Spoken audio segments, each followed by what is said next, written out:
So welcome everyone, and firstly a quick note that we are recording today and that the recording will be published online as part of New South Wales History Week. I'd like to begin by acknowledging the traditional custodians of the land wherever you may be located, and to pay my respects to elders past, present and emerging, and in particular to the Awabakal people of the land in which the Callaghan campus resides and which is where we in the room are located today. Our speaker today, Jasper Ludewig, is lecturer in architecture here at Newcastle and is associate editor at Architectural Theory Review.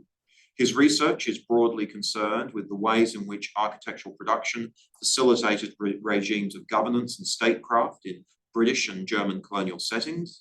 In 2021, Jasper was fellow in the Architectures of Order Löwe Research Cluster, hosted by the Goethe University in Frankfurt, the Max Planck Center for European Legal History and Theory, and the German Architecture Museum, where he developed his research on the architectural history of the modern Moravian movement. His paper today, stemming from this absolutely fascinating sounding work, is titled The Architecture of the Global Moravian Network, 1720 to 1920. Jasper, over to you. Thank you so much, Sasha, for the kind introduction. Thanks everyone in attendance here today, whether in the room or online, for your time and for your interest. And thank you also, Sasha, for your acknowledgement of country. A quick heads up that I'm going to be showing some images of Aboriginal people who have passed away in the second half of the lecture, for those watching the recording in particular. So the presentation, as Sasha's mentioned, today is titled The Architecture of the Global Moravian Network, 1720, 1920. I suspect that'll make sense soon enough. And it's a collation of some of the work in progress from two grants that I've been lucky to receive over the last year or so, for which I'm very grateful and that I think deserve a quick mention. The first, as Sasha has already referred to, is the Architectures of Order Interdisciplinary Research Cluster that's based out of the Goethe University Frankfurt, among some other institutions, and the David Saunders Founders Grant from the Society of Architectural Historians of Australia and New Zealand. Both of these opportunities have given me, really time to work on this material, which it still has a way to go. I'll admit that at the outset, but I think it's now at a stage where it can use some feedback, some development, some input from some proper historians, and especially any experts of Moravian history, because I'm certainly not that. And so I welcome very much your feedback, your comments, your questions.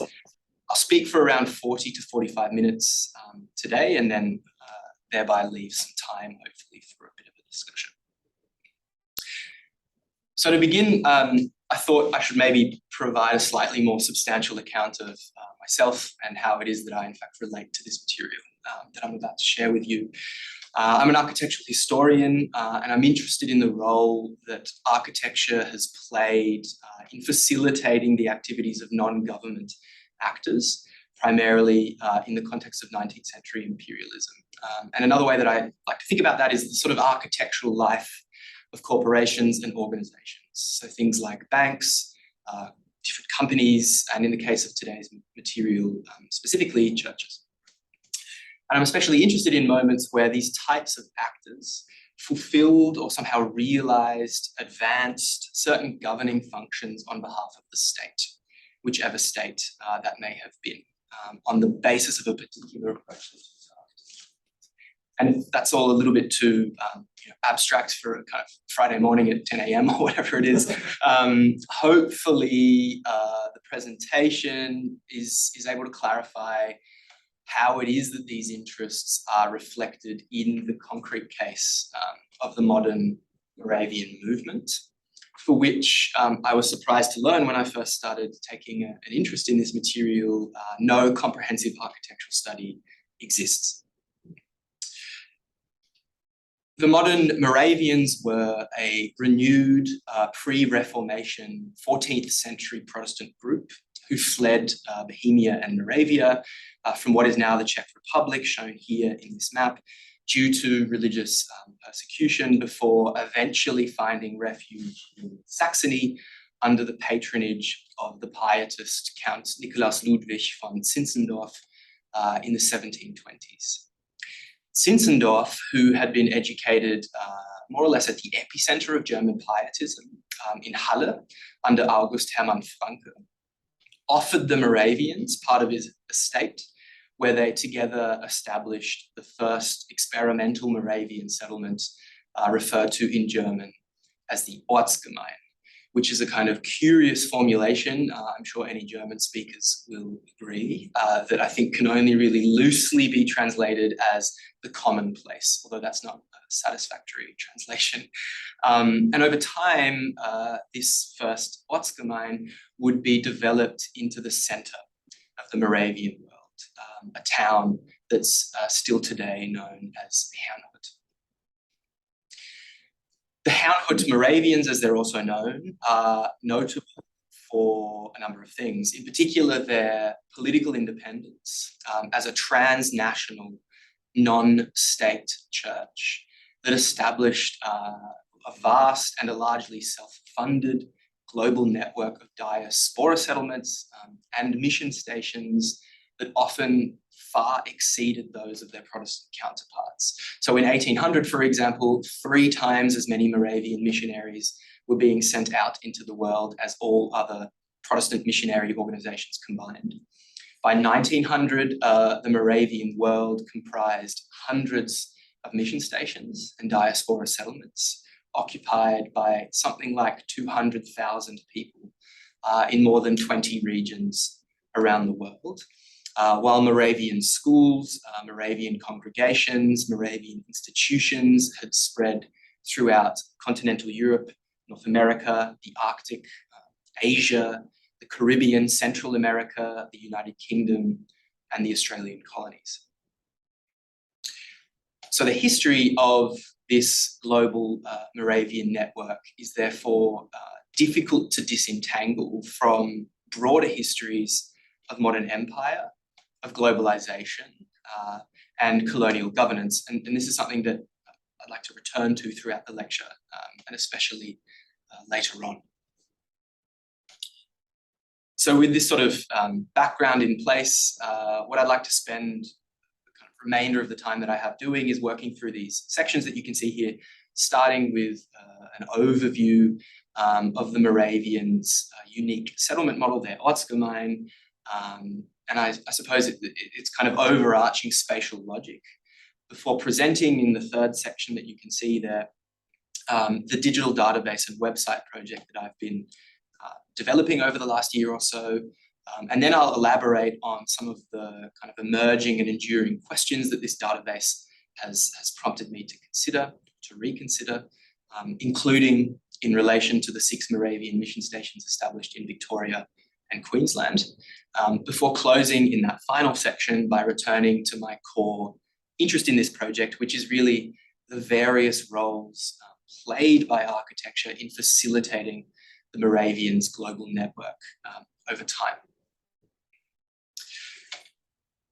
But to kind of sort of establish what this is all about, I think it's important to say really clearly that everyday life in almost every Moravian settlement tended to take the form of an all-encompassing religious experience that was more or less directly tied to the spatial arrangement of the Ortsgemeinde, of the settlement.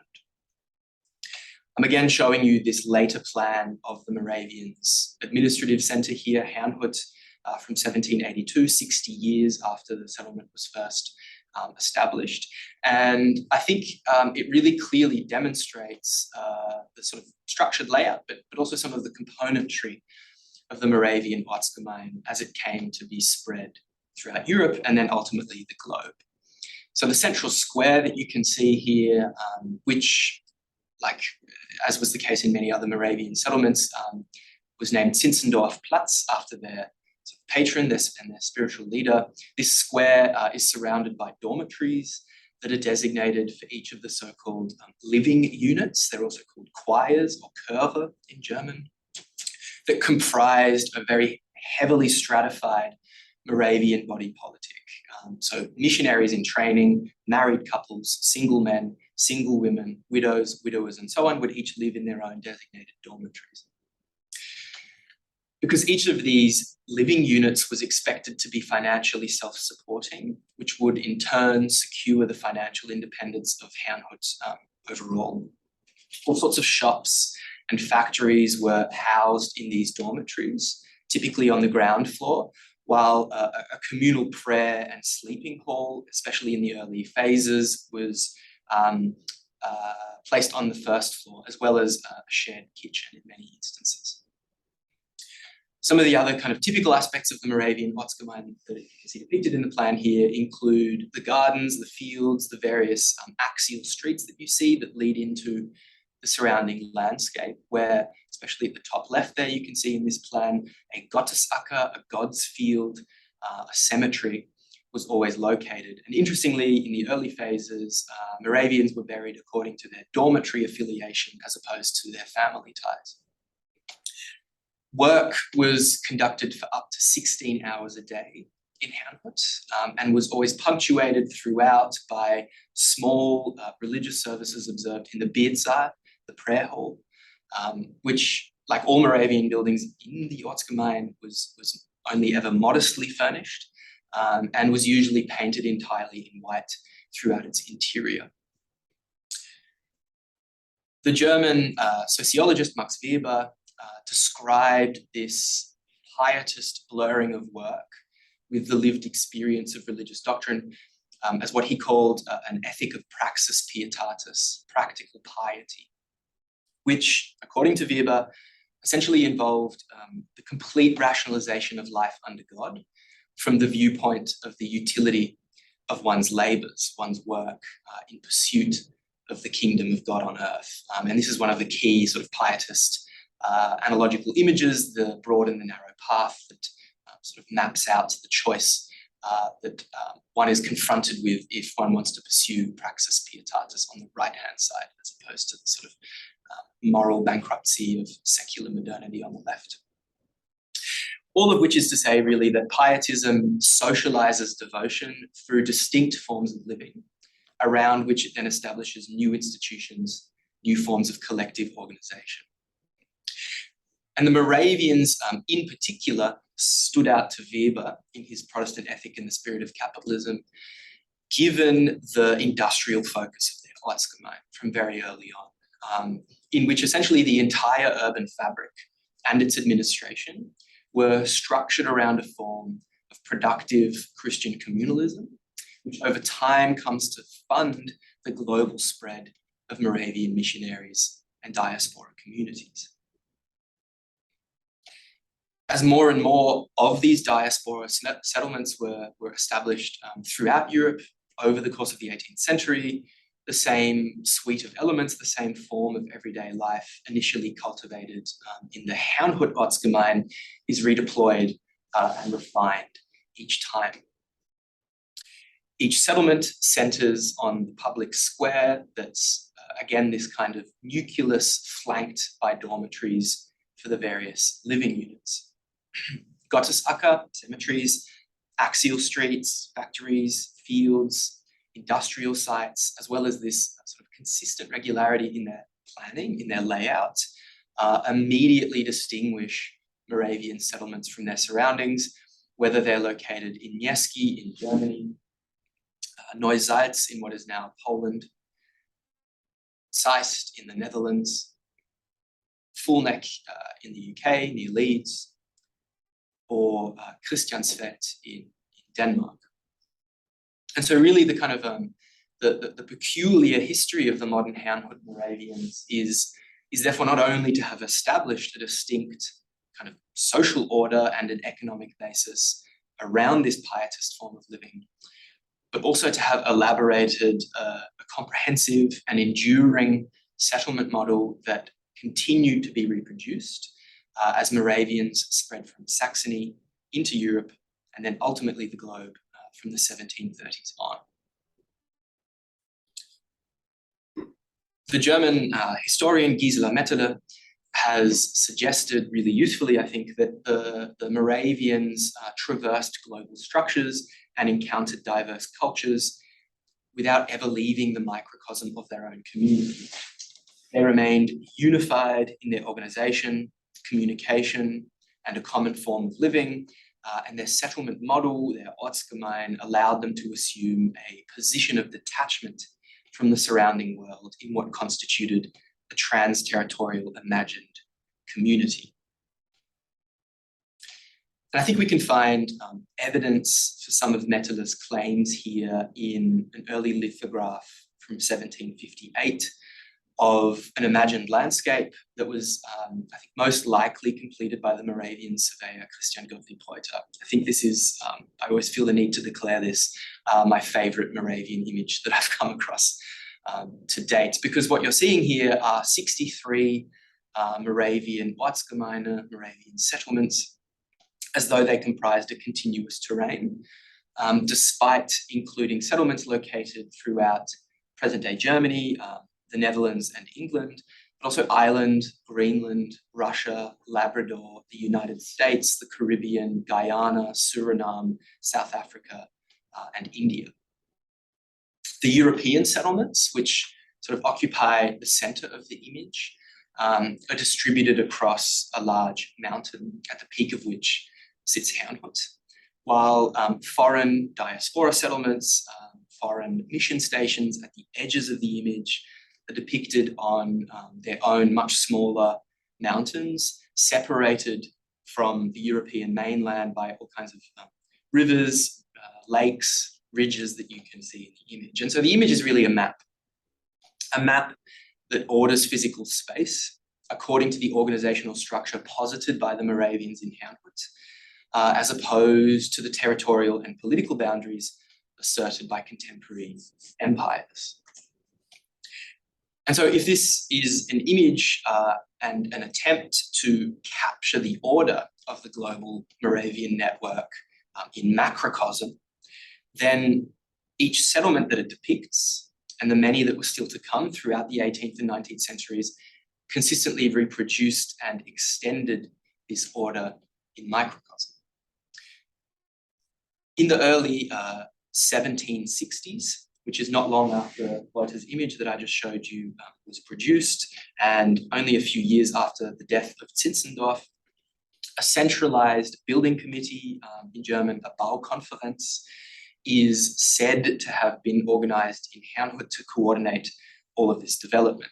And as the kind of real estate planning and architecture arm of the Moravian administration, this Baukonferenz, this committee, was supposedly modeled on the kind of sophisticated state bureaucracy of architectural administration in Saxony, which is a sort of a postulation that architectural historians get very excited about, because the Saxon architectural administration is notable for how early it tries to centralize the building works that the state is undertaking in Saxony.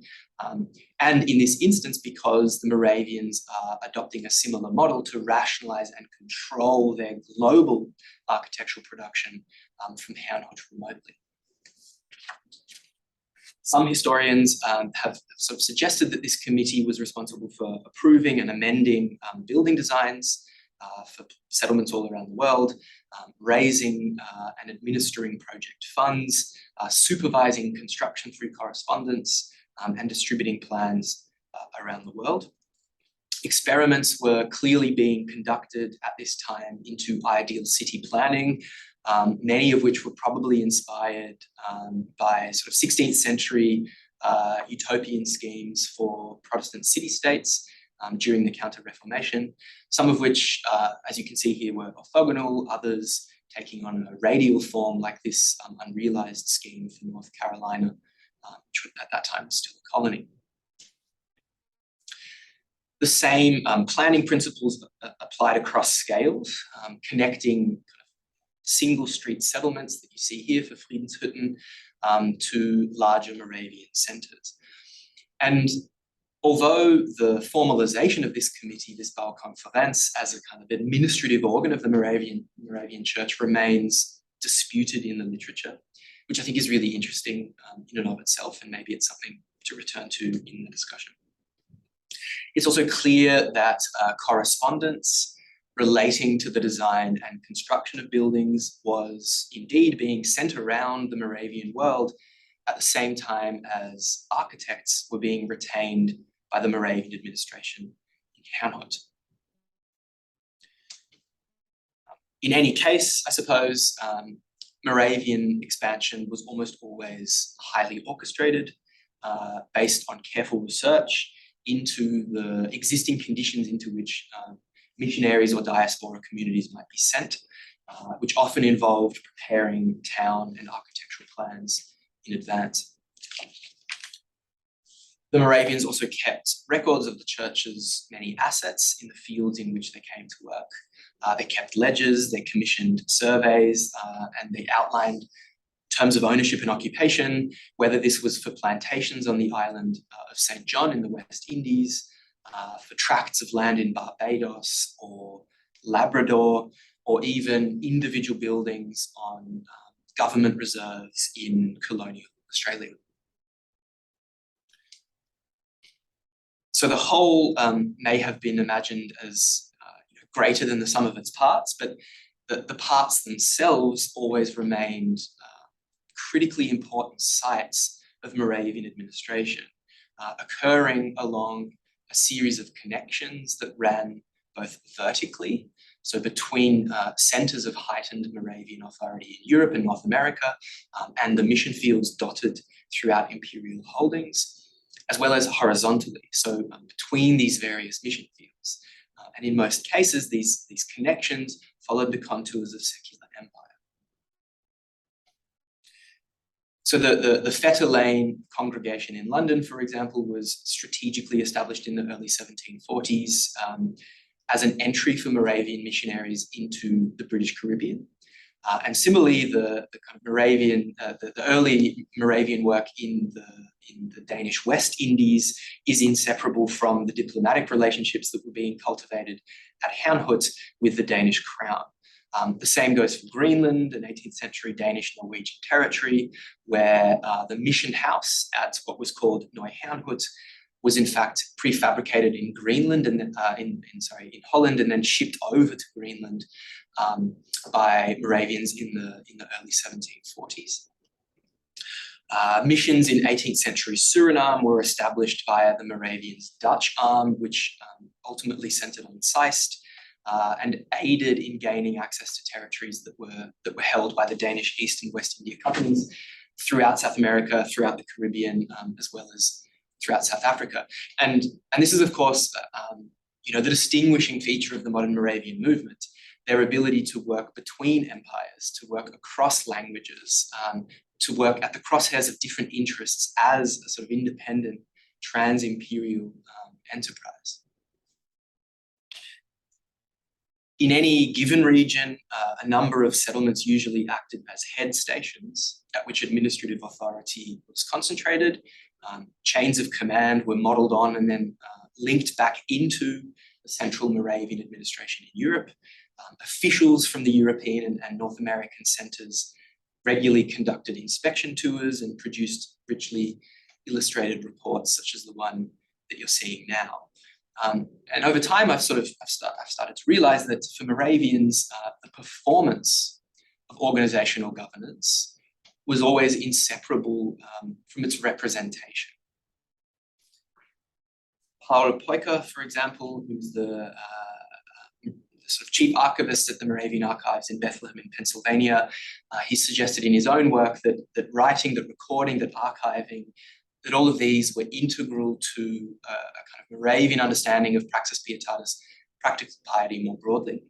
And as a result, records of age, records of marital status, records of gender, and so on were kept for every resident of every Moravian settlement. The significant events of each day were transcribed into a communal diary, which was viewed as a form of liturgical practice in its own right, that in turn, of course, also accumulated information that could be used to optimize administrative protocols.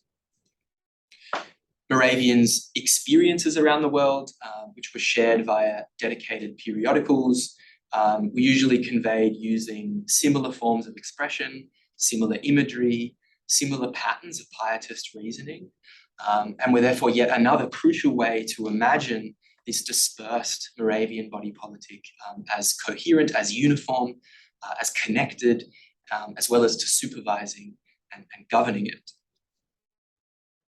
The settlements themselves were often portrayed as leaves along branches of a sprawling Moravian vine stock, a grapevine, which is a sort of, again, a kind of analogical representation of organizational order. And I think interestingly for me, it's apparently organic growth that, unlike the image I showed you earlier by Reuter, is de-emphasizing physical geography in favor of the administrative relationship between Moravian settlements and the chronology of their establishment.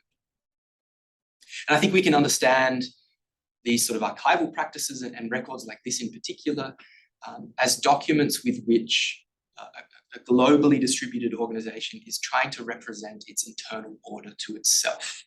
And what's interesting for me here is that the Ortsgemeinde, that is the architecture, is playing a central role in the Moravians' very conceptualization of organizational order, at the same time as it's being presented as evidence of how consistently this order is being reproduced around the world. So that then brings me to this project that I've been working on over the past year or so, which is well, quite simply just to document the extent of this network and its growth over time. And as I mentioned at the outset, there is no comprehensive study of Moravian architecture, despite this fundamental role that architectural production, spatial thinking clearly plays within the Moravian project.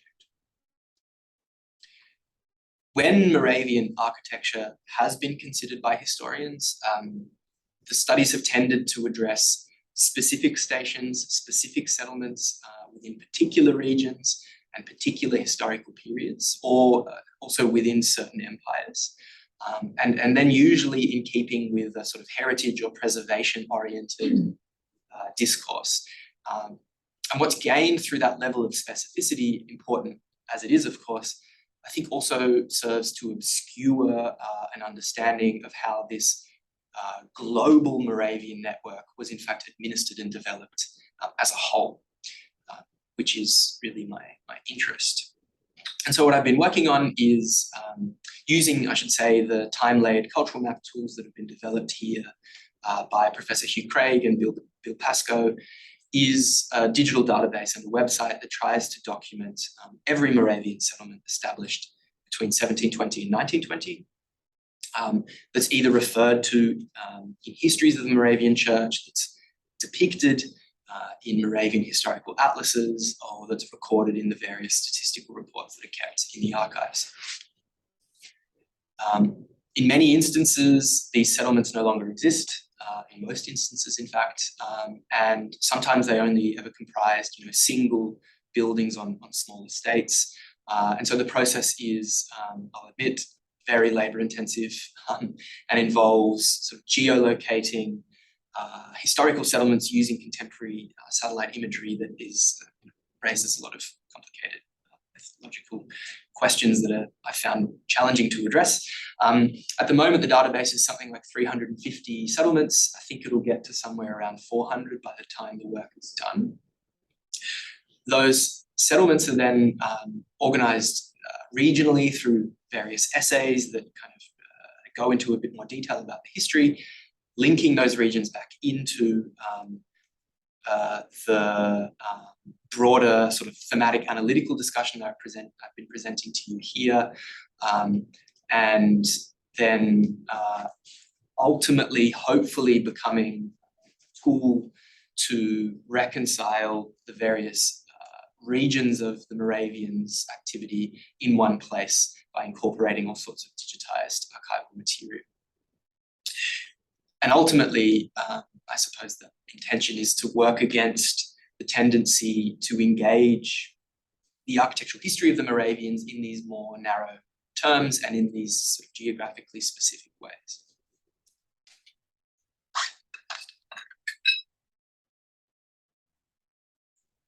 However, and sort of, I guess, notwithstanding this argument that I've just been making, that sort of internal configuration of the global Moravian network needs to be seen as heavily regimented, as highly structured, I think it also needs to be read against its many entanglements with the external historical processes that to a large extent, constituted it. And I just want to move through two specific examples to illustrate what I mean here.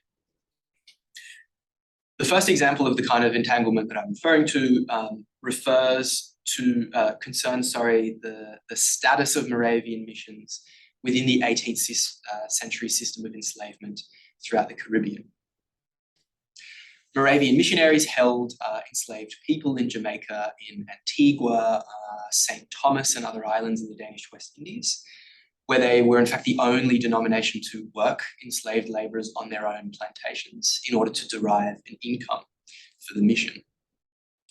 Records also document how Moravian missionaries solicited enslaved people into the mission system, which was first as labourers during the construction of the Oatska mine, and then as a result of the contact that was established during that period as members of the mission congregation. And it's interesting that 100 years later, the same strategy is being redeployed in North Queensland by other Moravian missionaries. And so proceeding in this way, Moravians reproduced similar Oatska minor that either contained plantation-derived buildings and infrastructure, or were otherwise kind of located directly adjacent to existing plantations throughout Danish, Dutch, and British territories, becoming deeply entrenched in the system of enslavement throughout the pre-emancipation Caribbean. This system returned to the Moravians a reduced operational cost, an ongoing income, as I've said, and positions of increased secular authority. In Antigua, for example, where enslaved Moravians comprised something around a third of the total population, the Moravians proposed to the British government that the mission system had kind of inordinately prepared their subjects for freedom through religious and industrial instruction, such that the period of apprenticeship that usually applied in attaining full freedom following emancipation should be waived, which it duly was. And likewise in Jamaica, the British governor appreciated the work of the Moravians in terms of the social stability, in terms of the surveillance, in terms of the security that the Moravians provided against revolt and insurrection, which of course ensured the ongoing productivity of private enterprise and protected the assets of plantation owners, both in Jamaica and at home in Britain. And crucially, for the purposes of this project, I think this entanglement here of mission and plantation systems also reiterates really clearly that understanding the discrete conditions, the materials, the labour, the political situations, the financial structures under which specific Oatska minor were established functions as a really important corrective to the panned back view of a single uniform global Moravian network that's approached somehow independently of the contingencies of its production. And I think the same also applies for the Moravian network's numerous entanglements with 19th century high colonialism. In this period, things shift a little bit and we see the rise of a missionary discourse that starts to promote an apparently apolitical Moravian expertise. Mission colleges, ethnographic museums, exhibitions, publications, all of these are starting to bolster the claims of expertise that are made on behalf of what has now become the professionalized, salaried Moravian missionary. The architectural historian, Itahano Sayemwese, has demonstrated, I think really interestingly, how Moravian businesses were starting to follow Moravian missionaries into colonial settings, developing all sorts of prefabricated construction techniques that served businesses and governments as well as missionaries in British, in Dutch, in Danish, in American, in German colonial territories throughout the 19th century. Importantly, for us here regionally in Newcastle, Moravian missionaries also started to act as subcontractors for a variety of different organisations throughout the 19th century. So in 1824, for example, the London-based Australian Agricultural Company, requesting 1 million acres of land north of Newcastle, assures the British Imperial government that it would contract Moravians into the colony to settle and improve its wasteland districts as a condition of its incorporation. And appeals of this kind, have an even longer history in New South Wales. They go back to 1786 when Richard Johnson, the first chaplain of the penal colony, writes that he will be going to Botany Bay in the hopes that the brethren, the Moravian brethren, will soon send missionaries after me. This is in the London Congregational Diary of the Moravian Federate Congregation. Despite providing a model for many other non-conformist, sometimes even secular groups that are unaffiliated with the Moravian Church, including, really interestingly, and I know that Bill Metcalf is on Zoom today, Australia's first utopian settlement, which is named Herrnhut, although having nothing to do with the Moravians. Despite this sort of prehistory, it's not until the 1850s that Moravian missionaries are actually contracted into the Australian colonies by domestic Presbyterian churches, first in Victoria at Lake Boga in 1851, Ebenezer in 59, Ramayak in 63, and then in Queensland at Mapoon in 1891, Weipa in 96, and Arakoon in 1904. In this diagram, which I understand is not especially easy to decipher, I'm trying to capture how this recruitment worked in Queensland specifically, where the domestic church, the Presbyterian Church of Queensland in the centre there, on behalf of the Queensland colonial government on the left, facilitated the Moravian missionaries' entry into the Cape York Peninsula on the colony's remote northern frontier from the late 1890s on.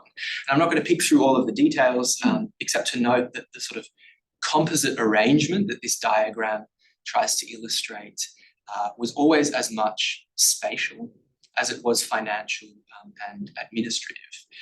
So, for example, the missionaries' superannuation, their furlough, the cost of educating their children back in Germany, all of that was carried by Herrnhut, which covered those expenses by raising donations throughout its global network. And it wasn't uncommon, for example, for Moravian missions to donate to one another. So Ramayak in Victoria is often donating to the new missions being opened in Nicaragua in the late 19th century, and Mapoon is donating to new missions in Suriname and vice versa. The cost of constructing the buildings, the cost of the tools, the cost of the missionary salaries, all of that is covered by the Presbyterian Church, which is doing similar things, raising funds throughout its own colonial networks in Australia. And then the colonial state on the left provides the land, provides rations, provides a per capita cash contribution for each permanent Aboriginal resident of each mission station per annum. And these sorts of administrative arrangements, which are being reproduced throughout the global Moravian network, essentially enable colonial states and imperial corporations to advance their own territorial agendas, while at the same time aligning themselves with the Moravians' now established history of Christian humanitarianism and missionary expertise, and the work of Bain Atwood, the work of Jane Lydon, the work of Rosalind Kidd, among many others, has sort of repeatedly made this case very clearly, I think. So in the colony of Victoria, for example, the Moravian missionary Friedrich August Hagenauer, who was in his official capacity advising the government on issues of so-called Aboriginal protection, Aboriginal aid, in scare quotes, of course, Hagenauer was imagining the Ortsgemeinde Ramayak as a regular plan or system of operation, a general station plan which forms the centre of the whole and into which fall the parts, from the mission house, the schoolhouse and native houses, and finally the order of every individual from the old man down to the child, so that each one knows his place and work. This enables each branch to work separately and yet to form part of the whole machinery. So what seems kind of quintessentially Moravian or pietist on the one hand, that is dividing a community into rigidly stratified living and working units that are then reflected in the arrangement of the mission station, functions on the other hand as an explicit expression of state or even sovereign power, a kind of cost-effective attempt to systematically disrupt the transmission of, in this particular example, Gunai Kurnai culture from one generation to another. And there is, of course, power in appropriation, power in resistance, which characterises Indigenous encounters with the mission system throughout Australia and elsewhere. But whatever agency could be gained within the system of operation that Hagenauer describes was always the result of struggle from a subaltern position that the architecture was in fact configured to produce and maintain. And so in these ways, the Moravian Ortsgemeinde continues to be redeployed around the world into the 20th century in an increasing pattern of Indigenous removal and exclusion within the wider project of secular empire. And my point here, I suppose, is not to see these entanglements of the global Moravian network with other systems, with other processes, with other projects as somehow incidental to the contexts in which Moravians came to establish their settlements around the world. Instead, I think we need to see these entanglements as a fundamental, even a constitutive Moravian administrative technique that's practiced over 2 centuries, consistently deriving opportunities to expand the Moravian body politic within other structures that the Moravians tried to engage towards their own ends, rather than substantially challenging or reorganizing. So this entanglement that I've charted here very quickly also poses some difficulties for the architectural historian, and I'll just sort of briefly close by illustrating them and proposing what for me has become a kind of working solution at this point. And probably the biggest difficulty of all is already quite clear, which is how to account for the extreme variability of Moravian architecture, which tests the very limits of that term as it's used to describe such divergent forms, such divergent standards of design and construction. And I think the best option that I've come up with so far available to me as an architectural historian, especially given those interests that I laid out earlier, is to substantially expand what might be understood as Moravian architecture, and to do so in keeping with the manner in which buildings and spaces were actually deployed in service of the global Moravian network and its expansion, as opposed to questions of style or questions of technique or questions of professional architectural biography. In adopting this kind of an approach, I think the variation that one finds throughout the Moravian world is better understood as flexibility, different configurations of a consistent spatial logic that's being developed and refined in order to traverse these highly disparate political, cultural, environmental, financial, technological conditions that are kind of characterizing the Moravians' global network over 2 centuries. And so architectural flexibility becomes crucial to maintaining organizational continuity. And I just want to end by reflecting on a history of the Moravian missionaries from 1922, so 100 years ago, by the London-based Moravian author J.E. Hutton, who reflects at that point on the previous 2 centuries of global expansion from Herrnhut into the world. And from his vantage there, he now sees a highly variegated church, with each Moravian province being shaped independently of the others and being managed at a new distance from Herrnhut, that at this time had lost a lot of its administrative authority after World War I. He sees mission stations, he sees Indigenous churches, he sees ministries, hospitals, industries, clinics, schools. His writing is flitting between Asia, North America, the Caribbean, Latin America, Europe, the Arctic, and Australia and Africa. And overall, he recognizes what he calls, I think fascinatingly for me, a complicated organism, essentially a corporation that had traversed imperial structures, that had overlapped with numerous political powers, that had sometimes performed the governing functions of those powers, but had also governed itself its own growth and the body politic that constituted it. And so what Hutton is seeing is the history of how a transnational non-state church had participated over 2 centuries in multiple hyphenated forms of globalization. And he, like many before him, read this history through the circulation and the historical continuity of the Moravian Spotsgemeinde. Thanks.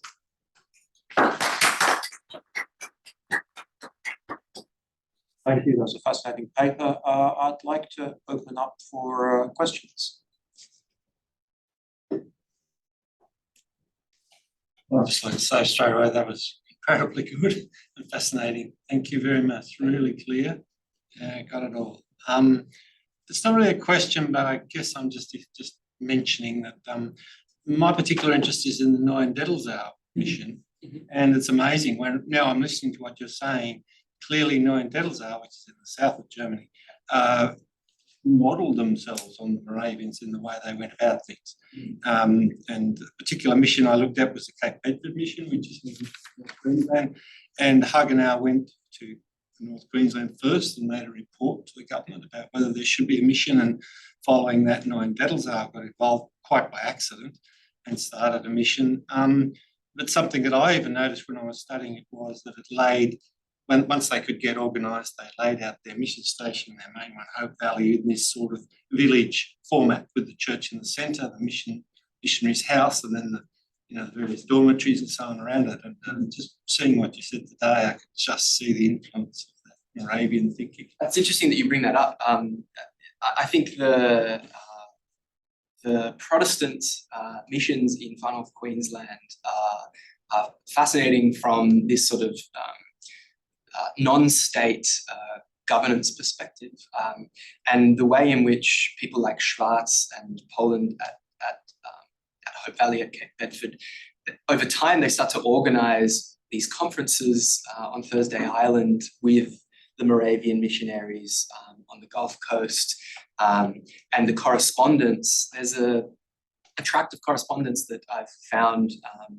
at the Lutheran archives in Nuremberg, at the Archive, where they're talking about how to sort of refine their administrative protocols and how to build. I haven't been able to access it, but I know it exists. So I'm really interested to understand precisely what the exchanges were sort of architecturally around an approach to settlement design, because they're happening around the same time. Yes. And this, the Neuen mission, then what it does in New Guinea and what Fleal sets up, and this sort of state within a state that's established there, I think is fascinating, and much more regionally significant than the Moravians in Australia, who are focused in the Caribbean. But that sort of Protestant world order that's happening at the turn of the century, I think is fascinating. Yes, and also that the the Cape Bedford mission really survived and grew because it cooperated with the Queensland government in taking in Aboriginal people, as part of their system of relocating them, and by that, really strong cooperation, which Schwarz believed in, more or less guaranteed its longevity. So again, there was that adaptation to the current situation where they could kind of make some sort of common business in the government. I just one other little thing, sorry I'm talking so much, but you mentioned 6 mission stations, but as I understand it, the Moravians were also involved in Lake Copperamana in South Australia. Yeah, yes. Yeah, to what extent? That's something that I'm not across in detail. Certainly I'm not sure if that's coming through Hagenauer or if it's an actual kind of ongoing development. There's nothing in the archives in Herrnhut on it. So whether that's material that's being held somewhere else, I'm unsure. I'm not sure myself, but I sort of suspect that was the Australian arm of the German missions, and they possibly invited Moravians in. Well, all the Moravians were always, the 6 stations that I spoke about, they were always subcontracted by the Presbyterian Church. So the Presbyterian Church writes, there are letters to Herrnhut saying, I mean, this is, paraphrasing, but more or less verbatim. Can you send some of your esteemed missionaries from your missionary colleges? We need missionaries who have received a university education, who are willing to collaborate with different colonial governments. So it was a targeted attempt to contract Moravians into stations that the Presbyterians were setting up, but because they had no capacity themselves to train their own missionaries, they needed, through this Protestant alliance, to bring in Moravians, who at this moment are seen as the sort of emblematic, paradigmatic missionaries because of this long history. I suspect it might have been, really isn't it, but the South Australian Lutherans who had tried to establish missions in what is now South Australia and the Northern Territory and had struggled. Yeah, possibly they asked the Moravians to come and help them. Yes, yeah, could be. Okay, other questions? Tim. I just want to say thanks for your paper. I had a tangential interest. I was writing about pietist printing practices, and this is in relation to studies of religion. There's been a lot of criticism of the concept of religion that arises in the 18th and 19th century, and they usually target the pietists who defined religion as a private thing. So W.C. Smith's The Meaning and End of Religion, Talal Assad's Genealogies of Religion. And usually what they're drawing attention to is just that word religion doesn't work well when you're thinking about Islamic traditions or indigenous traditions. It's sort of distinctly European. So the pietists sort of complicate things by being missionaries who spread it all over the world, and then it shows up here. But anyways, my own work was just focused on the contradiction in that word Ortsgemein. It's a public place, but it's nonetheless in the interior of the village. And that same contradiction is happening where the pietists publish books, and they were bookish people. You mentioned their archival practices, but just the printing press is being used by the pietists in really, really distinctive ways. And the same contradiction, it's public, books that are nonetheless focused on inner private life. So we get this definition of private religion that's constantly being published and publicized, and it's visible and influential. So anyways, I don't know if you have any thoughts on that or whatever, but the first printers in Australia were Methodist pietists. So they were publishing, and some of the first texts that the missionaries printed were in indigenous language translations. And so the weird irony of this history is we preserve some of these indigenous languages that we've lost because these pietists were so interested in publishing and printing and doing this kind of work. There's this like record that sits there. But anyway, the architectural stuff, that's just same contradiction, it seems to me, same sort of weird ironies, and really interesting kind of material history of religion, which is a kind of thing that's developing in studies of religion right now. Yeah, thank you. Yeah, I mean, I think my interest in the sort of the literary component of Moravian pietism, I suppose, is figuring it within the broader approach to how a kind of consistent approach was taken to setting up everyday life at a station. So I became, in the process of the research, really interested in daily schedules, timetables, the rigor of the 15-minute intervals when work is stopped and then a kind of group prayer is performed and then work is commenced again. And the fact that all of that is transcribed. All of that is transcribed and shared, and the work of someone like Felicity Jentz and Gisela Mettler, who I mentioned, they're sort of more interested in, I would say, periodicals and this idea of an imagined community that's circulating through correspondence, through publications, but how that then allows, a mission station in Far North Queensland to imagine itself as practicing a more or less uniform form of everyday life to what's happening in Suriname and Bethlehem in Pennsylvania is, I think, really interesting, and is an extension, I would say, of the architecture that is an instrument to also enact similar things. So the kind of the privateness, the publicness of private religious practice, I think, is fascinating, and I would say that the architecture is kind of mediating that as much as writing is as well. Yeah, at least. Yeah, absolutely.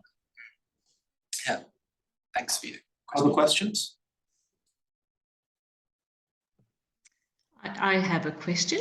Thank you. Thank you very much. It's wonderful to hear what people, on our own campus are doing, and lovely to hear that you're using the time-layered cultural map too. That's exciting.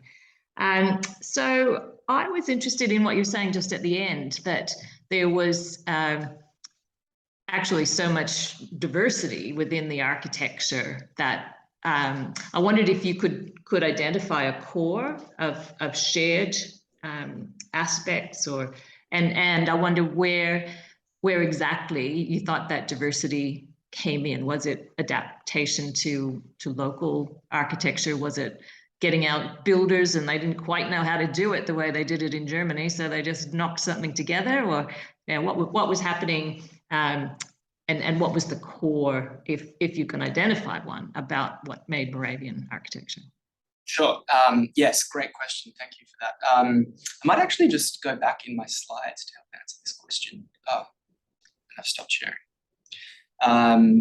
Because I suspect I will be able to answer the question better with a bit of an aid. I think to the second part of the question, one of the explanations for the variation is what Rosalind Kidd in the Australian context calls the financial starvation that a lot of missions experienced. So they were not funded adequately by the state to deliver even sort of rudimentary and sufficient medical assistance or food, because the idea, particularly in Queensland, of the state funding religious organisation was sort of anathema to what it was trying to put forward as British liberalism, which then leads to missionaries using the stands of timber that are found on the actual reserve that they're assigned. Similar things are happening in Suriname, where the Moravians go very deep into the bush, essentially, and there's no sort of infrastructure to facilitate any kind of building material. So it's not so much at the level of construction methods, because in North America you then find stone buildings. Throughout Europe they're all stone. In the Arctic they're stone until they develop this sort of prefabrication approach. It's more, I would say, the approach to the layout of the mission settlement. So I'll just quickly share my screen again and show you what I mean. Sorry. I imagine this being more fluid in my mind.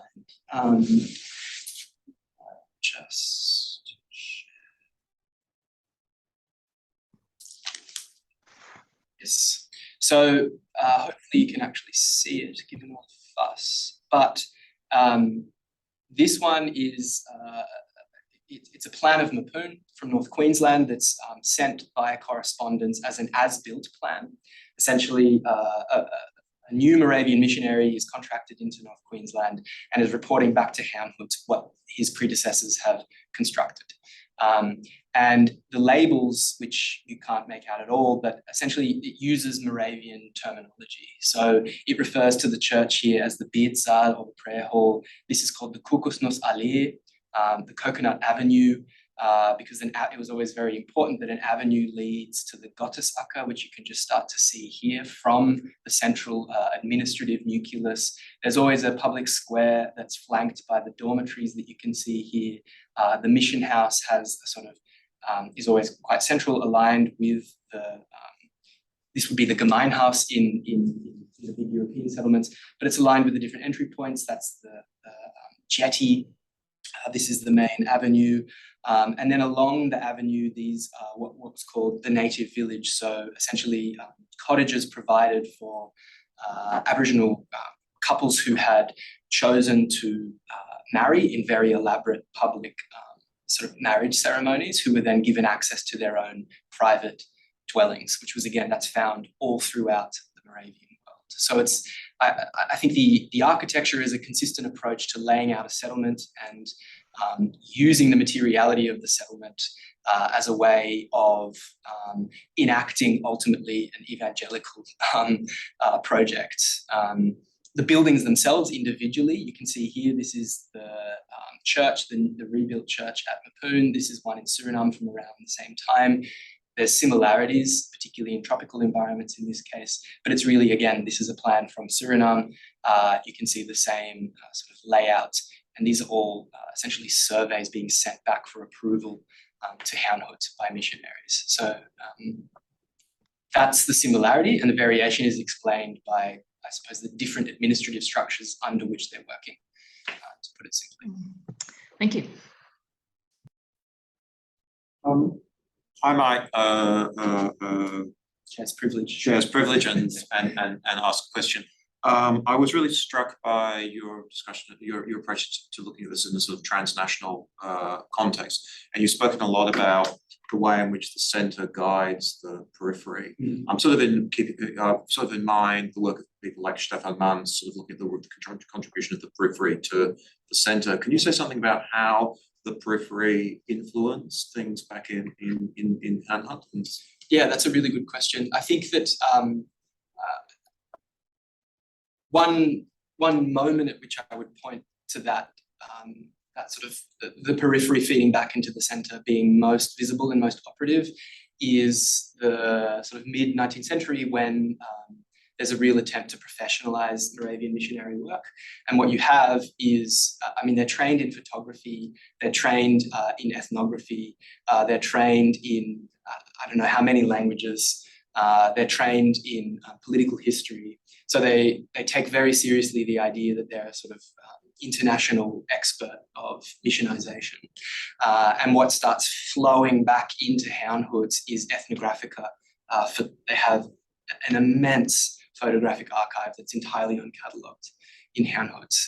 Hundreds and hundreds of thousands of photos from all of their missionaries, which are exhibited in one of the ethnographic museums that's still in Herrnhut, that contains objects from Victoria and North Queensland, that then becomes the literature on display, and the exhibition becomes a way in which that expertise is bolstered through the feedback from the periphery, I think.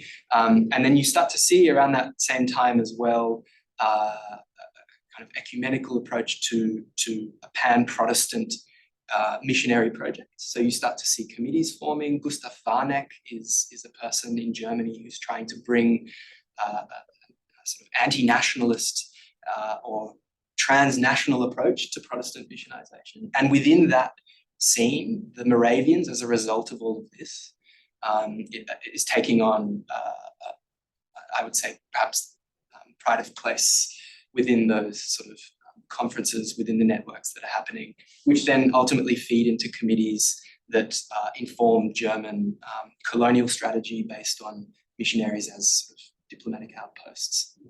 So the entire network gets operationalized at that moment for geopolitical ends that have very little to do with evangelization, on the basis of this sort of expertise of the globe flooding back into Herrnhut.